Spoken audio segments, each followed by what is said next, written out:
Mas a mensagem de hoje é o poder da esperança. Fala para quem está do seu lado: esperança é algo poderoso. Esperança é algo poderoso. Ressuscita casamentos, sonhos, ministérios. Faz alguém com pensamentos de morte voltar a ter projetos de futuro. A esperança faz alguém desanimado voltar a viver. A esperança tem um nome. A esperança, na verdade, é uma pessoa. O nome dele é Jesus, o autor e consumador da nossa fé. Ele é a esperança viva. E a Bíblia diz que há mais de 2000 anos atrás, a religião tentou matar a esperança. Na verdade, a religião matou a esperança. Porque a religião dos homens odeia tudo aquilo que não tem controle. A Bíblia diz que quando Jesus ressuscita Lázaro, seu amigo, os religiosos se reúnem de imediato, desesperados. Eles falam: a gente precisa parar essa revolução. A gente não vai ter mais controle se a gente não fizer nada. E a Bíblia fala que um dia a esperança foi crucificada, ela sangrou no madeiro. Mas a Bíblia também fala que ao terceiro dia ela ressuscitou. Tem um ditado popular que você já deve ter falado e ouvido várias vezes: a esperança é a última que morre. Na verdade, a esperança é a última que morre, mas há 2000 anos atrás ela morreu de fato. A Bíblia fala sobre 2 discípulos no caminho de Emaús, voltando sem esperança para casa. Jesus então caminha ao lado deles sem que eles percebam que é Jesus que está ali.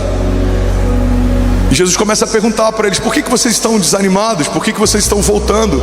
Só para você entender, o caminho para Emaús, ele simbolizava um caminho de retrocesso. Ou seja, eles estão saindo do lugar da promessa, eles estão voltando. Eles estão retrocedendo, eles estão desanimados, talvez desesperançosos. Porque normalmente o que a gente faz quando algo que a gente espera não acontece é voltar a fazer o que a gente fazia. A Bíblia fala que quando Jesus morre, Pedro volta a pescar. A Bíblia fala que quando Jesus morre, esses homens voltam para Emaús.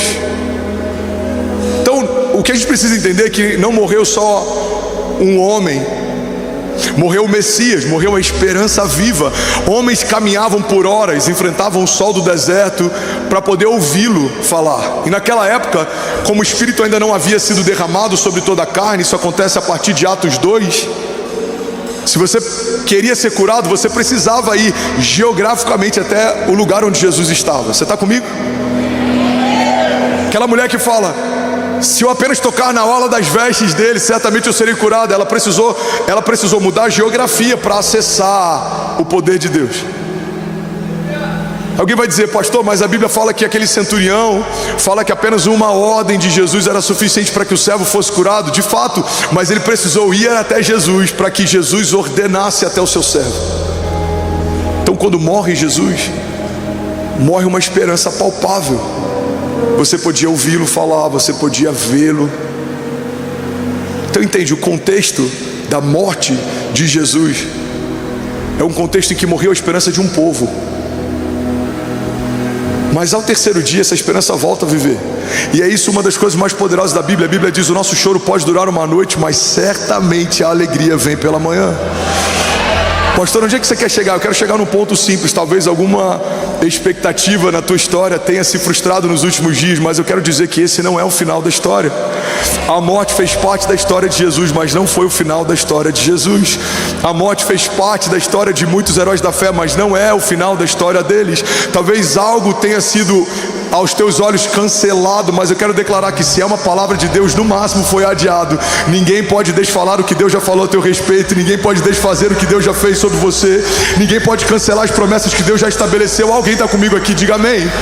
Então qual é o desafio? Se o inferno não pode cancelar o que Deus estabeleceu, o desafio é manter o meu coração saudável enquanto eu espero. Porque o inferno não vai, Bruno, cancelar promessas. O inferno não vai desfazer o que Deus falou, mas ele pode desanimar você enquanto espera. A Bíblia fala sobre tudo o que se deve guardar. Guarda o teu coração, porque dele procedem as fontes de vida. O problema não é um ventre estéril. O problema é se essa mulher em algum momento desistir de crer no milagre de que um dia ela vai ser mãe. O problema não é uma empresa com balanço financeiro desfavorável. O problema é se você desacreditar na promessa que Deus te fez, independente do cenário que você está. O problema não é se inimigos se levantam, o problema é se o teu coração se abate diante deles, porque o inferno faz muito bem o que foi chamado para fazer. A Bíblia diz que o nosso inimigo está ao nosso derredor buscando quem possa tragar. A Bíblia diz que ele veio para roubar, matar e destruir. Irmão, e uma das coisas que o inferno mais rouba em nós nos dias atuais é a nossa alegria e a nossa esperança. Segundo a OMS, existe uma nova pandemia, mas ela não é viral. Tem mais pessoas que vão ser acometidas de doenças psicossomáticas, de variáveis da ansiedade, de problemas emocionais até 2030 do que qualquer outra doença, gripe ou resfriado no planeta. Eu não sei se é coincidência ou não que essa projeção do OMS acontece justamente quando se completa a Agenda 2030, mas o ponto é, em 2030, segundo a OMS, cada 10 pessoas que você conhece, se eu não me engano 7 ou 8, vão estar enfrentando algum tipo de desafio emocional. Irmão, nunca foi tão necessário uma palavra como a palavra que o Evangelho carrega, porque o Evangelho fala a respeito de uma esperança viva. Alguém está comigo aqui? Diga amém. Tem um escritor israelense, eu não sei como se pronuncia o nome dele, Harari, talvez algo do tipo, é um best-seller mundial, e ele escreveu um livro chamado Homo Deus, e ele fala sobre projeções a respeito do futuro. E esse cara é contratado por grandes corporações para fazer projeções sobre o futuro. Ele é muito bom nisso. E eu não concordo com a literatura dele em grande parte, mas tem algo que me chamou a atenção.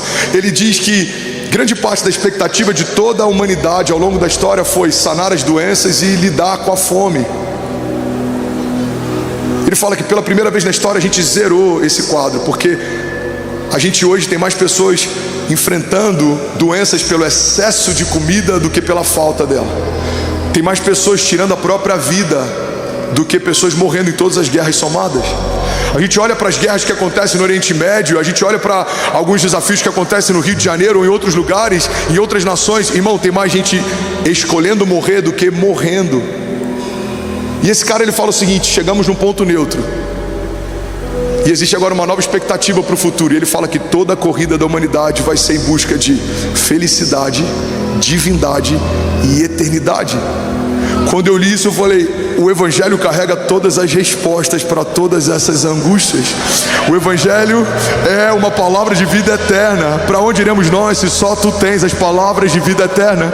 O Evangelho é o que nos gera felicidade, porque felizes são, o Sermão do Monte é: felizes são os pacificadores, felizes são, bem-aventurados são. A palavra de Deus diz: o homem que teme ao Senhor será feliz e próspero em tudo que ele fizer. Terá sua esposa sentada junto à mesa como uma videira frutífera, os seus filhos assentados ao redor da mesa como brotos de oliveira, e será como uma árvore plantada junto ao ribeiro das águas, que as suas raízes se estendem, e tudo que ele faz prospera. Mesmo em tempos de seca, suas folhas permanecem verdes, e ele dá o fruto certo no tempo certo. Alguém está comigo? Diga amém. Então entenda algo, irmão, que o mundo está em busca. Se você crer em Jesus, você já encontrou. Eu tenho uma boa notícia para você: aquilo que a tua alma ansiava e procurava em vários lugares, você encontrou. Aquilo que a gente procurou em pessoas, em bebidas, em vícios, em ambientes, eu quero declarar em nome de Jesus: você encontrou. Na verdade, Jesus encontrou você. Você estava como aquele homem ferido no meio do caminho, mas um bom samaritano te encontrou no meio do caminho. Ele pagou a nossa dívida, ele derramou sobre você um óleo novo. Alguém está comigo aqui nessa manhã, em nome de Jesus? Eu vim aqui declarar que a esperança que nós carregamos, ela não vai ser roubada. A esperança e em quem nós ancoramos a nossa expectativa não vai ser transicionada. Não deixaremos de esperar em Jesus para esperar em homens, em relacionamentos. Mulheres, olha para mim, tem muita mulher frustrada porque está esperando que o outro preencha em si algo que só Deus pode preencher.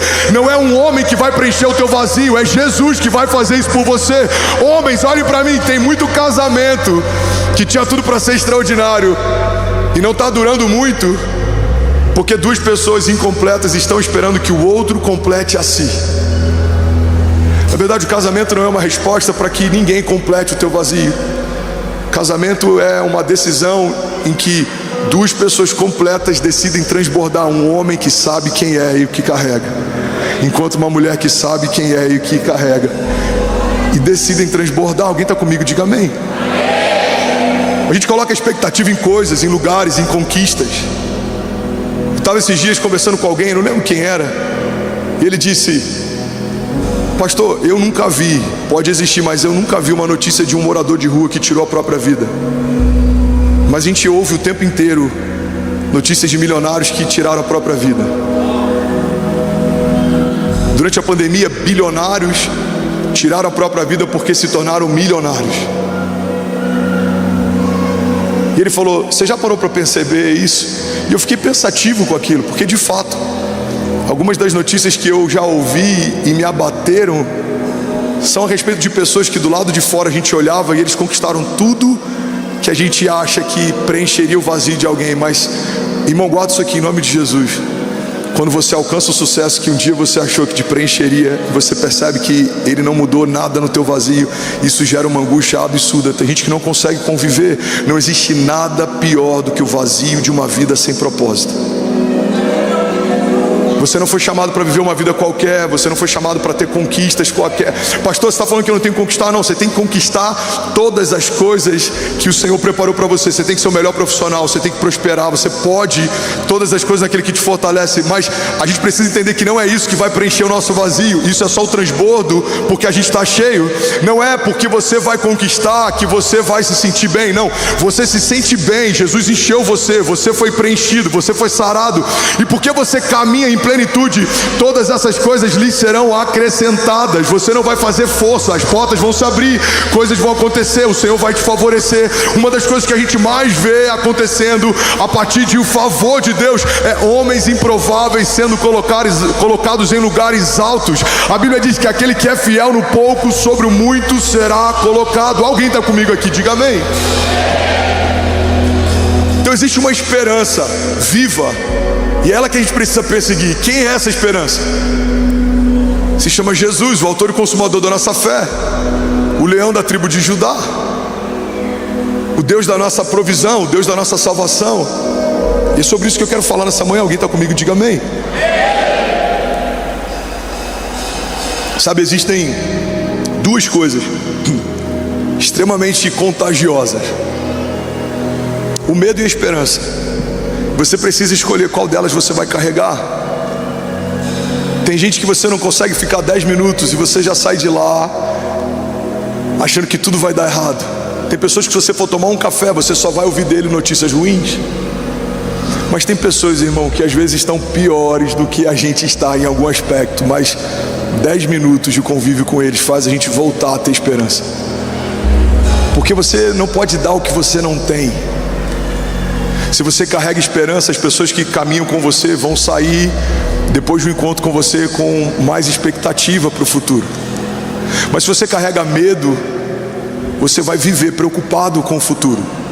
Uma das coisas que precisa ser um termômetro na nossa história é a palavra futuro. Quando a palavra futuro é comentada, ela te assusta ou ela te inspira? Quando o termo futuro é comentado, ele te deixa preocupado ou ele te deixa excited, ele te deixa extasiado, ele te deixa com expectativa? Irmão, todas as vezes que alguém fala sobre futuro, algo dentro de mim desperta, porque é para esse lugar que nós fomos chamados. A fé fala a respeito de uma dinâmica de antecipação. Tratamos as coisas que não são como se já fossem. O que é a fé se não uma expressão de esperança? As pessoas olham uma porta fechada, a gente está celebrando porque crê que pelos olhos da fé ela já se abriu. As pessoas veem um problema, a gente está celebrando porque a gente crê que pelos olhos da fé já se tornou testemunho. As pessoas olham um gigante, a gente está celebrando porque a gente crê que pelos olhos da fé já foi derrotado. As pessoas olham tempestade, a gente está celebrando porque a gente crê que pelos olhos da fé as ondas vão se acalmar e os ventos vão se aquietar. As pessoas olham uma fornalha aquecida várias vezes mais, a gente está dançando com Jesus porque a gente sabe que em algum momento o quarto homem da fornalha vai vir em nosso socorro para dançar com a gente no fogo também. Talvez as pessoas estão olhando para você e eles estão dizendo: não vai dar, não vai acontecer, não vai se cumprir. Mas eu vim aqui nessa manhã declarar em nome de Jesus que aquilo que os seus olhos não viram, aquilo que os seus ouvidos não ouviram e aquilo que ainda não penetrou no teu coração, é isso que Deus tem preparado para aqueles que creem e caminham debaixo do seu propósito. Se os céus dizem que vai acontecer, nós cremos, no céu já aconteceu. Vamos, alguém comigo aqui nessa manhã? Aleluia. Você pode dar um brado de liberdade no seu lugar. Aleluia. Então você precisa escolher, irmão, olha para mim. Você precisa escolher o que você vai carregar. Tudo que um filho não precisa é de um pai medroso. Tudo que uma mulher não precisa é de um homem medroso. Tudo que a igreja não precisa é de um líder medroso. Tudo que a nação não precisa é de um governante medroso. Porque não é para esse lugar que a igreja foi chamada. A igreja não foi chamada para recuar e se esconder. A igreja foi chamada para avançar e conquistar. E a Bíblia diz que as portas do inferno não prevalecerão contra nós. De que lado você está? Quando os inimigos te cercam, quando a má notícia te encontra. Alguns estão reclamando porque o evento talvez termine 10 da noite. Eu já estou preocupado em como vai ser a logística quando a gente precisar alugar 2 estádios. Alguns estão preocupados como vai ser a economia ou como vai ser a política, dependendo de quem assumir a prefeitura.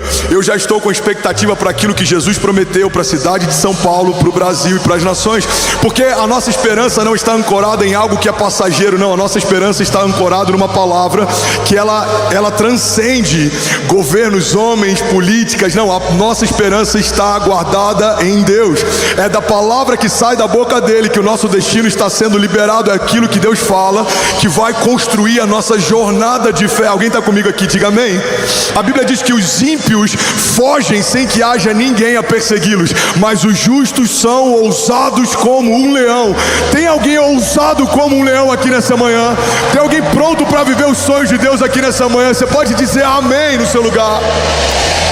Sabe, muitas revoluções foram geradas a partir de esperança. Muitas revoluções nesse último século foram geradas através de esperança. Em 1963, milhares de pessoas se reuniram numa marcha pelos direitos civis e uma frase ecoava e liderava essa revolução: I have a dream. Um homem sonhava e decidiu compartilhar o sonho que tinha. E uma geração passou a sonhar o sonho dele também. Mas antes desse sonho ser um sonho dele, era um sonho de Deus. Guarda isso aqui, irmão. Deus está sempre à procura de alguém que possa compartilhar os seus sonhos. E se os portadores dos sonhos de Deus souberem comunicá-lo bem, uma geração inteira vai passar a sonhar aquilo que Deus te chamou para sonhar também. Porque os sonhos de Deus são contagiosos. Você vai balbuciar isso para alguém próximo, e daqui a pouco você vai compartilhar numa mesa íntima, e daqui a pouco você vai falar nos corredores, e daqui a pouco uma geração está ouvindo aquilo que Deus falou com você no seu lugar secreto. A Bíblia fala que José um dia recebe um sonho de Deus, e ele compartilha com seus irmãos. E a Bíblia diz que os irmãos de José passam a odiá-lo ainda mais. Sonhadores, olhem para mim, guarda isso aqui. Os seus sonhos vão gerar resistência. Os seus sonhos vão gerar perseguição. Os seus sonhos vão gerar denúncia. Porque todas as vezes que alguém está sonhando um sonho de Deus, denuncia alguém que está sonhando um sonho sobre si. Você está sonhando uma cidade, alguém está sonhando a sua própria casa. Você está sonhando uma geração, alguém está sonhando os seus próprios sonhos. Todas as vezes que um homem de Deus está sonhando um sonho de Deus, isso denuncia quem parou de sonhar. Então os irmãos de José não têm um problema com José, mas os irmãos de José não conseguiram conviver com o tamanho do sonho de José. Mas o sonho de José não começa em José, começa em Deus. Deus dá para José e algo acontece. Está comigo? Diga amém. José é rejeitado porque carrega os sonhos de Deus. José é vendido porque carrega o sonho de Deus. José é escravizado porque carrega o sonho de Deus. Mas em algum momento na história, a Bíblia diz que no meio da prisão José é lembrado porque ele interpretava os sonhos. Irmão, a mesma linguagem que o inferno vai tentar usar para te abater, é nesse lugar que Deus vai te redimir. Se o inferno tentou abater um sonhador, Deus agora levanta um sonhador para governar. Talvez em algum momento da história julgaram os teus sonhos, julgaram aquilo que você tinha expectativa, julgaram aquilo que você tinha esperança. A pior coisa que você pode fazer é dar acesso a quem não te dá destino. A pior coisa que você pode fazer é levar em consideração um comentário de alguém que não estava com você quando você estava sendo gerado. Alguém que não estava com você quando você estava ouvindo os sonhos de Deus. Lagoinha Alphaville, ouve isso aqui, guarda com carinho em algum lugar no teu coração. Muitas vezes não vivemos os sonhos de Deus porque esperamos a aprovação de alguém para começar aquilo que o Deus que prometeu já aprovou enquanto prometia. Deus não promete algo e depois avalia se vai acontecer, não. Enquanto Ele fala, algo já está acontecendo. Mas muitas vezes ancoramos a nossa esperança e a nossa expectativa na aprovação de homens. Se a aprovação te move, irmão, a rejeição te para. Se é a aprovação de alguém que vai te manter feliz, se é o aplauso de alguém que vai te manter feliz, pode ter certeza que quando as palmas não estiverem lá, você vai pensar em desistir. Mas não é sobre a aprovação. O momento ápice do ministério de Jesus acontece no momento de maior rejeição do seu ministério. A Bíblia diz que quando ele estava sendo crucificado, não havia uma multidão torcendo por ele ou celebrando o seu ministério, não. Aqueles que diziam ser os seus discípulos fugiram. Pedro, que estava ao seu lado, falou que não o conhecia. Havia choro, havia risada, havia humilhação. Tiraram sorte para ver quem ficava com as suas vestes. Um dos homens crucificados ao seu lado estava desdenhando dele até o último fôlego. Então entenda algo, irmão. Enquanto está numa cruz se manifestando a redenção e o Filho de Deus está cumprindo uma promessa, a multidão está se dispersando e ninguém estava lá para ver. Por quê? Porque não é sobre popularidade, não é sobre quantos te aplaudem, não é sobre quantos concordam, é sobre quem te viu quando ninguém via. É sobre quem prometeu algo para você quando você não tinha valor. É fácil alguém querer entregar uma palavra profética para o Neymar, é fácil alguém querer entregar uma palavra profética, sei lá, para o Lewis Hamilton, é fácil. Agora, nem todo mundo tem o mesmo intuito de se aproximar e de ter você perto enquanto você é só uma promessa de Deus. É fácil se associar com quem está vivendo o cumprimento de uma promessa, mas é muito difícil acreditarmos em algumas pessoas enquanto são só promessas. Irmão, eu vou ser muito ousado em dizer que em alguns momentos, alguns dos sonhos de Deus para você vão ser tão fora do comum que vai ser difícil até para os seus pais acreditarem que de fato vai acontecer.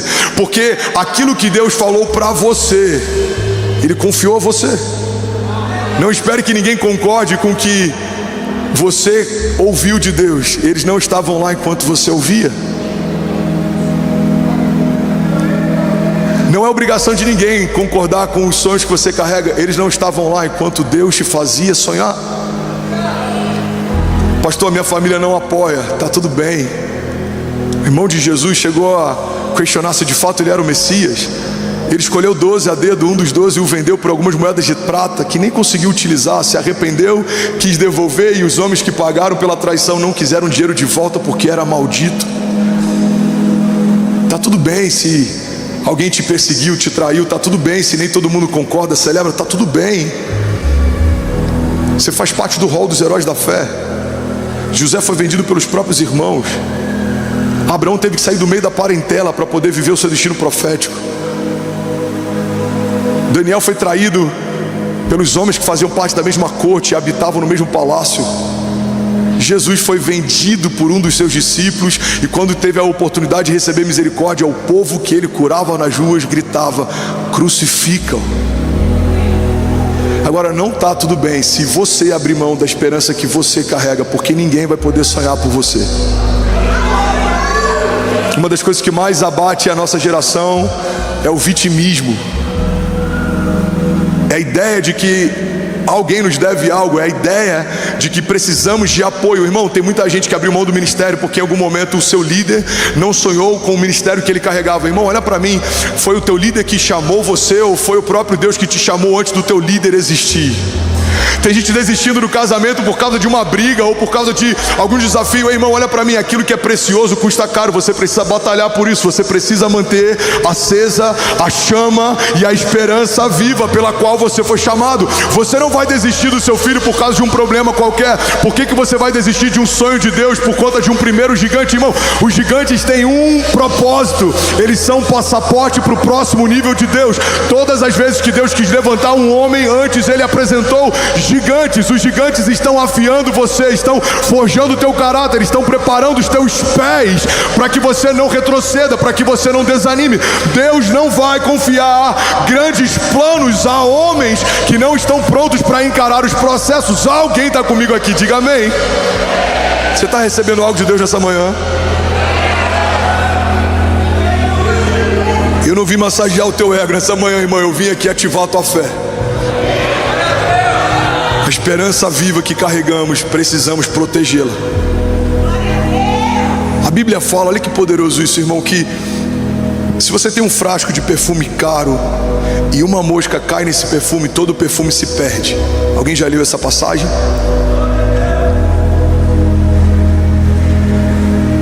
Os vitimistas vão dizer, a culpa não é minha, a mosca que quis cair ali. Mas homens de Deus vão reconhecer, só caiu algo que contaminou o meu bom perfume, porque eu deixei de tampá-lo. Só pode contaminar o teu coração se você tiver alguma brecha ou acesso para que contamine. Só consegue roubar a tua alegria se você der alguma brecha ou acesso para que alguém roube. Muitas vezes sentamos em mesas que não deveríamos sentar, ouvimos conselhos de quem não deveríamos ouvir, nos cercamos de pessoas que não deveríamos nos cercar. A Bíblia fala que feliz é aquele que não anda segundo os conselhos dos ímpios. Igreja, olha para mim. O que mantém a nossa esperança de pé é ouvir a palavra de Deus. O que você precisa? É ouvir um pastor? Depende, se esse pastor fala sobre a palavra de Deus, isso pode te ajudar. Mas tem muitos pastores que de vez em quando pincelam a palavra de Deus só para trazer algum tipo de como é que eu vou dizer?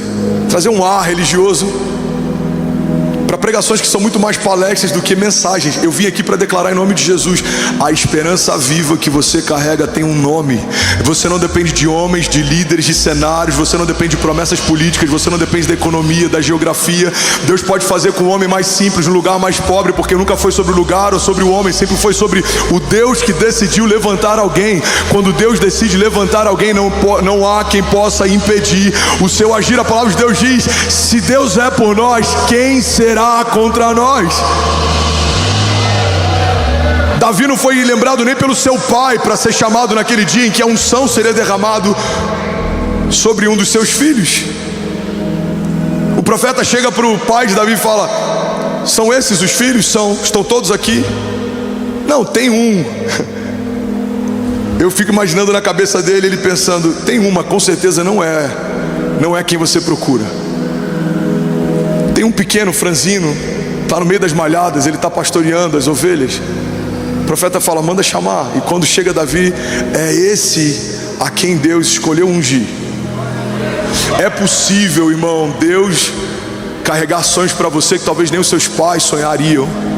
É possível Deus chamar para viver coisas que talvez nem você te chamaria. Irmão, com muito temor eu falo: se eu fizesse parte do RH dos céus, jamais eu teria aprovado a minha ficha para estar no lugar onde eu estou. Fico imaginando a ficha: André Fernandes, pastor dessa igreja. Não é possível. Não, mas onde esse menino estava em 2000? Não tem como. Aqui, isso aqui não tem como, vai para repescagem. Se você fosse líder do RH do céu, você não teria chancelado as promessas que Deus te fez.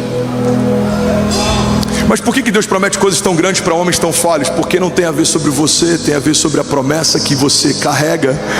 Quanto mais improvável é, mais glorioso se torna o seu testemunho, porque as pessoas vão reconhecer: cara, não tinha como ele viver o que ele está vivendo, só Deus poderia fazer o que está fazendo. Quanto mais improvável o seu testemunho, mais Deus é glorificado. Alguém está comigo aqui nessa manhã? Vamos, já somos 25 mil famílias online. França, Angola e Canadá acabou de conectar. Vamos lá conhecer. Será que alguém nessa manhã pode fazer barulho? Aleluia! Aleluia! Aonde eu ancoro a minha esperança? Alguns ancoram no histórico. Por isso vemos tantas pessoas velhas de igreja frustradas quando veem jovens vivendo os sonhos de Deus. Não é possível que alguém com 5 anos de conversão esteja vivendo o que eu não estou vivendo 20 anos na igreja. Pois é, aquilo que você vai viver não está chancelado pelo seu currículo gospel ou pelo seu histórico. Não é pela história passada, é pela esperança viva. Conheço caras extraordinários que têm mais teologia, mais história, mais tempo de igreja, mas em algum momento ancoraram a sua expectativa mais num sistema religioso do que em uma promessa de Deus. Ainda estão esperando que alguém no sistema os veja, ainda estão esperando que alguém no sistema os levante. Irmão, você não depende de nenhum sistema, muito menos do religioso. Você só depende de uma palavra. Jesus escolhe homens que o sistema não escolheria. Jesus era uma falha no sistema. Jesus era uma falha no sistema. O Filho de Deus não veio para a terra como os judeus esperavam que ele viesse. É por isso que gerou tanta frustração. O Filho de Deus vem como um homem comum, escolhe homens comuns, tem uma jornada comum, nasce num lugar comum, mas o que ele viveu em Deus foi algo inusual, sobrenatural, incomum, surreal. E é isso que Deus tem para você. Talvez a tua história seja uma história comum, a tua casa seja uma casa comum, a tua origem seja uma origem comum, o lugar onde você nasceu seja um lugar comum, mas Deus não te chamou para viver uma história comum.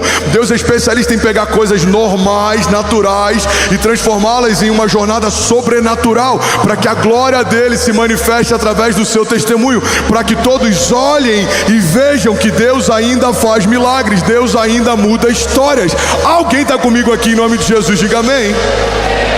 1989, uma nova revolução foi gerada através de esperança. Eu tenho 7 minutos para acabar essa mensagem. Alguém consegue ouvir mais 7 minutos? Diga amém.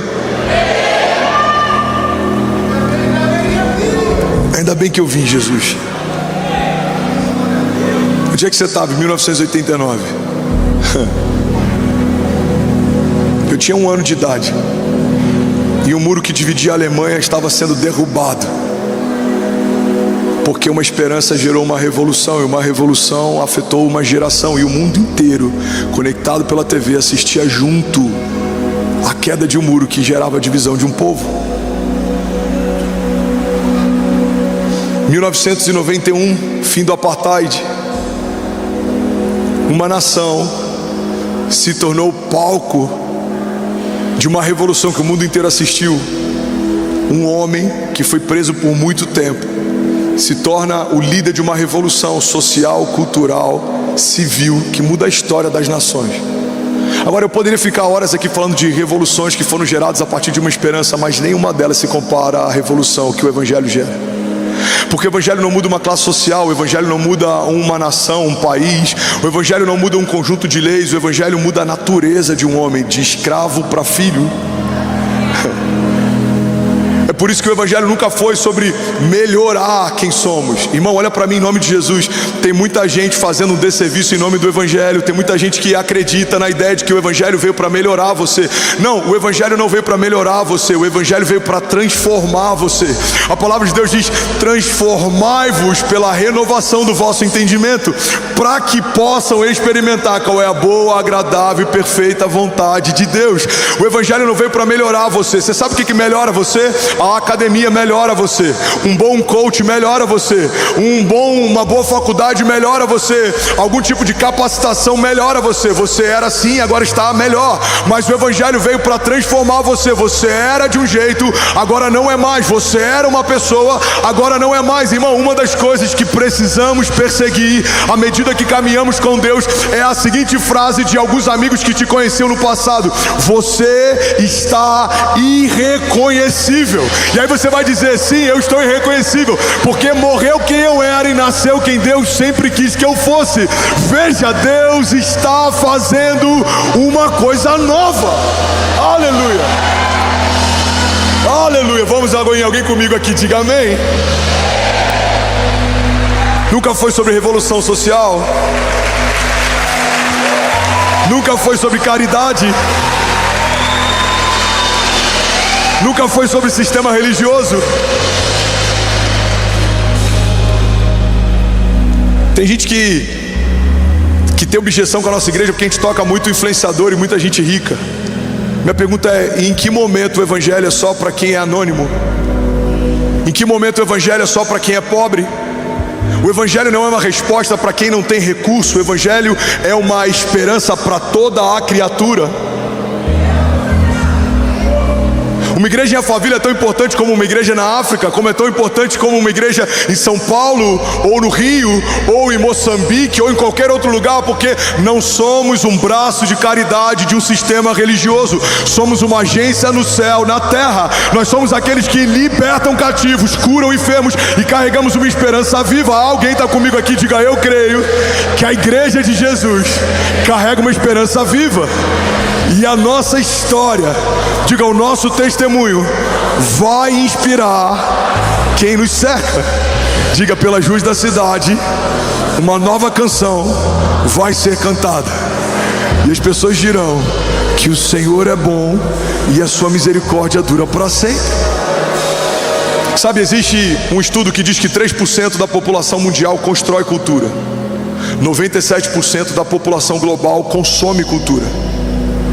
Estamos vivendo um fenômeno aqui na nossa igreja. A gente está afetando quem constrói cultura, quem consome cultura, e agora a gente precisa dar um destino para cada uma dessas pessoas.